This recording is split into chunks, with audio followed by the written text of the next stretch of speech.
मुख्य अतिथि परम आदरणीय परम सम्माननीय कैबिनेट मंत्री श्रीमान बीडी कल्ला साहब यहाँ पर पधार चुके हैं। उनका हृदय से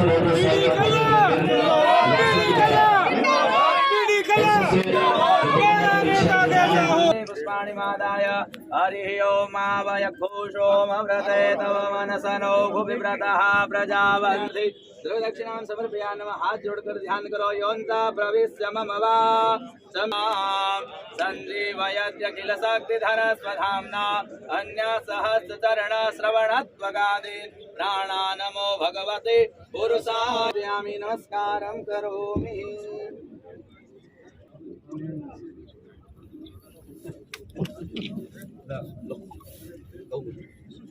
ओम भूरसे भूमिरस्य निधिः रसस्य भुवनस्य धरतेः भूम्यै नमः। सर्वोपचारार्थे गन्धाक्षपुष्पे सम्पूज्यः।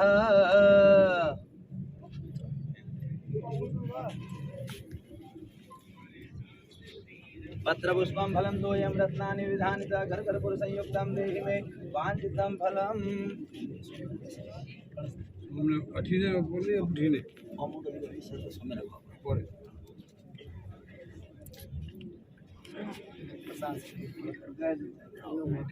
हरि ओम सहस्रदीर्घा पुरुषः सहस्र उदामृतपदेशानो जदन्नेनातिरोहति महिमातो जायंस पुरुषः पादोषे भूतानि त्रिपादशामृतं दिवि त्रिपादोर्धं पुरुषः पादोषे भवत् पुनः ततो विग्रामशासनानसले अभि विराजो अधिपूरुषः ददातो वचरिते पदा भूमिमतो सहस्रदीर्घा पुरुषः सहस्राक्षः सहस्रपादः शबुदेवायकमदन्वदा वसन्तो स्यासि राज्यं ग्रीष्मैः शरदविहेतता स्यासन् सप्तसमितः कृताः देवायकनन्दनवानामबद्धं पुरुषं पशुमायकेन यज्ञमयदन्तदेवास्तानि धर्माणि प्रथमान्यासन्नतेन स्वतन्त्रेतर पूर्वे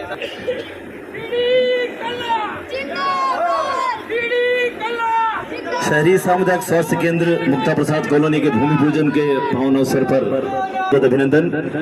हम सभी जानते हैं कि कैलेंडर का पन्ना पलटते हैं, समय कब बीत जाता है कुछ पता नहीं चलता। और आज भवन बने और शीघ्र ही हम सबकी समस्याओं हमारी पीड़ाओं का निराकरण हो, तो हम सौभाग्यशाली हैं कि माननीय मंत्री महोदय के पावन कर कमलों के द्वारा आज भूमि पूजन का और शिलान्यास का ये कार्यक्रम संपन्न हो रहा है।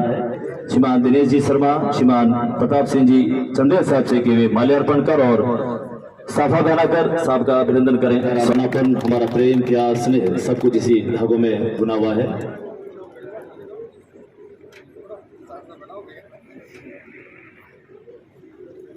मैं संजय निवेदन करूंगा डॉक्टर एसपी खत्री साहब से कि आप साहब का माल्यार्पण कर स्वागत करें, अभिनंदन करें।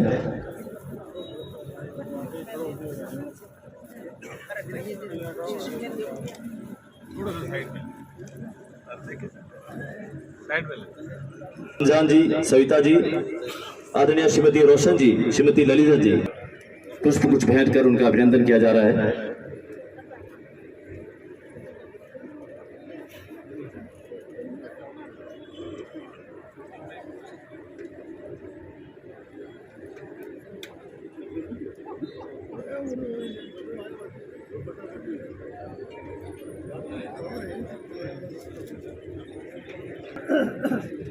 माल्यार्पण और अभिनंदन करने के लिए मैं नाम पुकारने जा रहा हूं सभी मंच। हिंसा इस मुक्ता प्रसाद कॉलोनी की मौजूद यहाँ के चिकित्सक और पैरामेडिकल स्टाफ, स्वास्थ्य विभाग के सभी, कल गंगा से रोड पर सीएससी का शिलान्यास हुआ और आज दूसरे दिन मुक्ता प्रसाद कॉलोनी में शहरी सीएससी का शुभारंभ हुआ। चुनाव के वक्त में ये मेरे से मांग रखी थी कि ये डिस्पेंसरी जो है बड़ी बननी चाहिए। 4.5 करोड़ की लागत से भवन बनेगा। 35 आदमियों का यहाँ पे स्टाफ लगेगा, जिसमें कम से कम 6-7 डॉक्टर होंगे। लैब बनेगी, x-ray machine, sonography machine, laboratory, इन सब के लिए 1.5 करोड़ के इक्विपमेंट, यानी 6 करोड़ रुपए की लागत से ये पीडी कल्ला हमारा नेता में आता था, यहाँ के लोगों की मांग रहती थी, चाहे दिनेश जी का कहूँ या सुरेंद्र जी का कहूँ, संजय वशिष्ठ जी का कहूँ, अरविंद जी, सभी लोगों की ये मांग रहती थी कि भाई यहाँ पर एक अच्छा अस्पताल बने। मैं उम्मीद करता हूँ ये क्वालिटी का अच्छा अस्पताल बनेगा, आपको बड़ी अस्पताल जाने की जरूरत नहीं पड़ेगी। और अब तो हमारे माननीय मुख्यमंत्री जी ने इतनी शानदार व्यवस्था की है कि 3.5 करोड़ लोगों का 3500 करोड़ रुपया, 3500 करोड़ रुपया किसको कहते हैं, ये जमा करा दिया है। वे 3.5 करोड़ लोग केवल कार्ड दिखाएंगे और कैशलेस इलाज होगा, चाहे गवर्नमेंट का हॉस्पिटल हो और चाहे प्राइवेट हॉस्पिटल। और जो लोग इनकम टैक्स देते हैं, जो लोग ऊंची इनकम के लोग, उनको केवल मात्र 850 रुपये भरने पड़ेंगे। उनका भी 850 रुपया सरकार भरेगी और उनका भी कैशलेस इलाज। मैं तो आज के दिन ये कहता हूँ कि मुक्ता प्रसाद के लोग पूरे वार्ड को कवर करें। कोई भी व्यक्ति जो इस योजना से वंचित रहा है उसके 850 रुपये जमा करा दें। जो गरीब है उसको जमा कराने की जरूरत नहीं है। जो बीपीएल में, आर्थिक सर्वे में गरीबी की सीमा रेखा के नीचे लोग रहते हैं, उनका तो सरकार ने जमा करा दिया। लेकिन जिसका कार्ड नहीं बना है और जो उस कैटेगरी में नहीं आते हैं, उनको मात्र 850 रुपये भरने हैं। मैं चाहता हूं कि हमारे हॉस्पिटल के डॉक्टर भी कभी छुट्टी के दिन पूरे वार्ड का 5-7 छुट्टियों में राउंड करके एक भी कॉलोनी का परिवार ऐसा नहीं रहे जो इस योजना से नहीं जुड़े। सबको जोड़ना है और जोड़कर निरोग रहना बहुत जरूरी है। आपके सामने बादाम का हलवा आया हो और आपका शरीर ठीक नहीं हो तो बादाम का हलवा आप नहीं खाएंगे। दाल रोटी तो फिर भी खा लेंगे, लेकिन यदि और ज्यादा बीमार है तो दाल रोटी भी अच्छी नहीं लगेगी। इसलिए निरोग रहना बहुत जरूरी है, स्वस्थ रहना जरूरी है। और स्वस्थ शरीर में ही स्वस्थ मस्तिष्क का विकास रहता है। इसलिए राजस्थान में माननीय मुख्यमंत्री जी ने शिक्षा और चिकित्सा की बहुत शानदार व्यवस्था की है। उन्होंने एक तरफ मुफ्त चिकित्सा व्यवस्था की है, दवाइयां आपकी फ्री, जांचें फ्री, बड़ा रोग हो तो कैशलेस इलाज, और उसके बाद शिक्षा के क्षेत्र में Mahatma Gandhi English medium school खोले। मैं घोषणा करता हूं कि आपके ये जो मुक्ता प्रसाद नगर का सीनियर सेकेंडरी स्कूल है, इसको हम Mahatma Gandhi English medium school के रूप में परिवर्तित कर देंगे।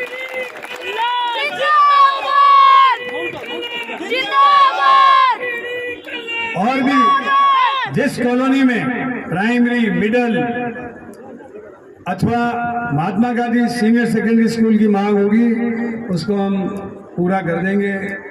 और ये कोशिश करेंगे कि जैसे प्राइवेट स्कूल में बच्चे पढ़ते हैं वैसी की वैसी शिक्षा, बल्कि उससे उत्तम प्रकार की शिक्षा हमारे Mahatma Gandhi English medium school में बच्चों को दी जाएगी, ताकि हमारे बच्चे डॉक्टर बने, इंजीनियर बने, कलेक्टर बने, एसपी बने और ऑल इंडिया और स्टेट की सर्विसेज में अव्वल नंबर पे रहे, आगे से आगे रहे। इसके अलावा शहरी बेरोजगार लोगों के लिए मनरेगा की तर्ज पर इंदिरा गांधी शहरी बेरोजगारी योजना की शुरुआत की है। इस योजना के अंतर्गत प्रत्येक परिवार में एक व्यक्ति को जो बेरोजगार है 100 दिन का रोजगार हम शहर में देंगे। ये हमारे माननीय मुख्यमंत्री जी ने घोषणा की है। इस घोषणा से शहरी बेरोजगारी को दूर करने का काम किया जाएगा। एक तरफ वे पार्टियां जो ये कहती थी कि हम 15 लाख रुपए हर एक के खाते में डालेंगे, 15 पैसे ही नहीं आएंगे। 2 करोड़ लोगों को रोजगार देंगे, 2 लाख लोगों को भी रोजगार नहीं मिला।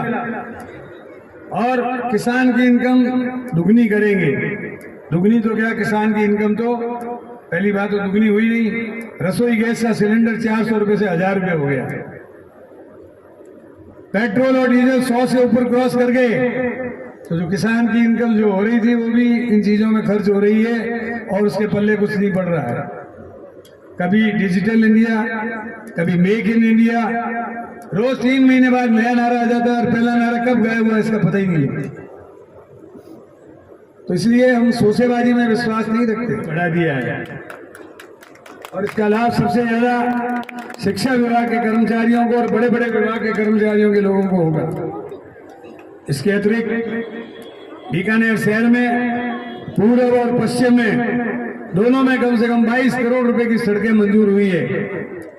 614 करोड़ रुपए से बहुत शीघ्र माननीय मुख्यमंत्री जी जून के महीने में बीसवाल और शोभासर में 2 नए जलाशय, 18 नई टंकियां और करीब 2000 किलोमीटर से ऊपर की पाइपलाइन का काम का शिलान्यास करेंगे। गैर रोड पर लगभग 25 करोड़ रुपए की लागत से 132 केवी जीएसएस मंजूर हुआ है। उससे बीकानेर शहर की बिजली की गुणवत्ता में सुधार आएगा।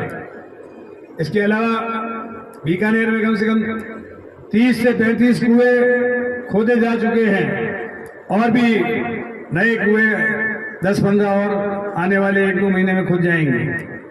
जहां जिसने जो काम मांगा मैंने देने की कोशिश की है। आपके पार्कों का समुचित विकास हुआ है। मुझे भी कुछ साथी कह रहे थे कि 7 नंबर सेक्टर में पार्क का निर्माण नहीं हुआ। मैं आगे जब भी दौरा करूंगा तो मुक्ता प्रसाद में यूआईटी नगर निगम के अधिकारियों को लेके आऊंगा। जो जो पार्क अविकसित है उनका विकास कराऊंगा और उस पर पूरे पैसे खर्च कराऊंगा। से मस्जिदों से गुरुद्वारों से उठो। मंदिर, मस्जिद, गुरुद्वारे हमारी आस्था के प्रतीक है। हम सबको प्रणाम करते हैं, सबको सजदा करते हैं, लेकिन सबसे बड़ी हमारी भारत माता है। आपको याद होगा चुनाव में मेरे बारे में कह दिया कि देश के नेताओं ने 67 वर्ष तक आजादी की लड़ाई में लड़कर और इस देश को आजाद कराया। जागीरदार, जमींदार, इजारेदार, नंबरदार, ठेकेदार अंग्रेजों से इस भारत को मुक्त कर सकते हैं। आज वे लोग जो अंग्रेजों के सिपह सलार बने हुए थे वो कांग्रेस के बारे में ये कहते हैं हम कांग्रेस को विखंड कर देंगे, कांग्रेस विहीन कर देंगे। कोई नहीं कर सकता। अरे आप 2 थे लेकिन आज राज में बैठे हो तो वो दशा आपकी वापस हो सकती है। ज्यादा अहंकार करने की आवश्यकता नहीं है। अहंकार करता है कोई भी, मैं हूं चाहे कोई हो, जो अहंकार करेगा वो धरती पे आ जाएगा। अहंकार कभी किसी चीज का नहीं करना चाहिए। प्रभुता पाही नाही, रामचरितमानस में लिखा है। कोई प्रभुता आ जाए तो उसका घमंड नहीं करना चाहिए, उसको और विनम्र होना चाहिए। विद्या विनयेन शोभते, विद्या ददाति विनयम, और सा विद्या या विमुक्त है। हमारे मनीषियों ने ये बातें कही है कि विद्या से आदमी को विनम्रता आती है और विद्या से व्यक्ति विनयशील बनता है। ये विकास के लिए किया है, लेकिन मैं आपको कहना चाहता हूँ खास तौर से कि आप लोगों को आर्थिक रूप से कौन पार्टी मजबूत कर सकती है, रोजगार कौन दे सकती है, महंगाई से कौन बचा सकती है, इन बातों को ध्यान में रखते हुए आगे के फैसले आपको करने होंगे। मुझे बताया गया है कि 5 आदर्श पार्क, 5 हेरिटेज लुक के प्रवेश द्वार, सभी चौराहों पर सीसीटीवी कैमरे ये लगाने की मांग आई है। तो निश्चित रूप से जैसे जैसे जो जो काम हो सकेंगे मैं करवाने का हमेशा तैनात कर रखा है कि कोई भी काम हो, जो भी काम हो तेरे से हो सकता है तो तू कर, नहीं तो मेरे को जयपुर फोन कर। मैं मुक्ता प्रसाद कॉलोनी को किसी भी रूप में पीछे नहीं रहने दूंगा, हर तरीके से आगे बढ़ाऊंगा। इन्हीं लफ्जों के साथ मैं चिकित्सा और